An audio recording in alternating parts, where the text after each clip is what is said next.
నమస్కారం సోదర సోదరీమణులందరికీ రాఖీ పౌర్ణమి శుభాకాంక్షలు. మన ఇతిహాసాల ప్రకారం ద్రౌపది శ్రీకృష్ణుల అన్న చెల్లెల యొక్క అనుబంధాన్ని ప్రతీకగా ఈ పండగను మనం జరుపుకుంటాం. శిశుపాలుని శిక్షించేటటువంటి సమయంలో శ్రీకృష్ణ పరమాత్ముడు సుదర్శన చక్రాన్ని ప్రయోగించినప్పుడు తన వేలు నుంచి కారుతున్నటువంటి రక్తాన్ని చూసి ద్రౌపదీదేవి తన చీర కొంగును చింపి అన్నకి కట్టుగా కట్టడం జరిగింది. మరి దానికి శ్రీకృష్ణ పరమాత్ముడు నీకెల్లప్పుడూ అండగా ఉంటానని చెప్పడం జరిగింది.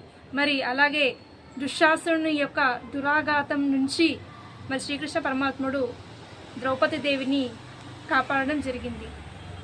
ఈ విధంగా మన ఇతిహాసాల ప్రకారం రక్షాబంధన్ గురించి ఎంతో చక్కగా చెప్పడం జరిగింది.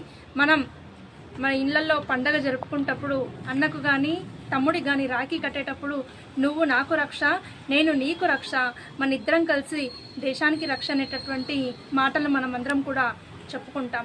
మరి అలాగే మన భారతదేశంలో మొన్న జరిగినటువంటి విషయంలో పహల్గాంలో మన హిందూ మహిళల భర్తలపై ఉగ్రవాదులు దాడి చేసి వాళ్ళను ఏడిపించినప్పుడు ఆ రోజు అక్కడ ఉన్నటువంటి ఉగ్రవాదులు మీ ప్రధానికి మీ మోడీ గారికి చెప్పండి అనేసి చెప్పారంటే వారందరి దృష్టిలో మోదీ గారు అందరికీ కూడా భారతదేశంలో ఉన్నటువంటి మహిళలందరికీ కూడా ఒక అన్న స్థానంలో ఒక తండ్రి స్థానంలో నిలబడ్డ విషయం వాళ్ళందరికీ తెలుసు. కాబట్టి ఆ రోజు వాళ్ళు ఆ మాట అనడం జరిగింది. ఆ మాటకి మోదీ గారు విని ఇద్దరు మహిళల్ని ముందు పెట్టి ఆపరేషన్ సింధూర్ అనేటటువంటి పేరుతో యుద్ధం వారిపై జరిపించడం, ఆపరేషన్ మహాదేవ్ ద్వారా 3 టెర్రరిస్టులను కూడా హతమార్చడం జరిగింది.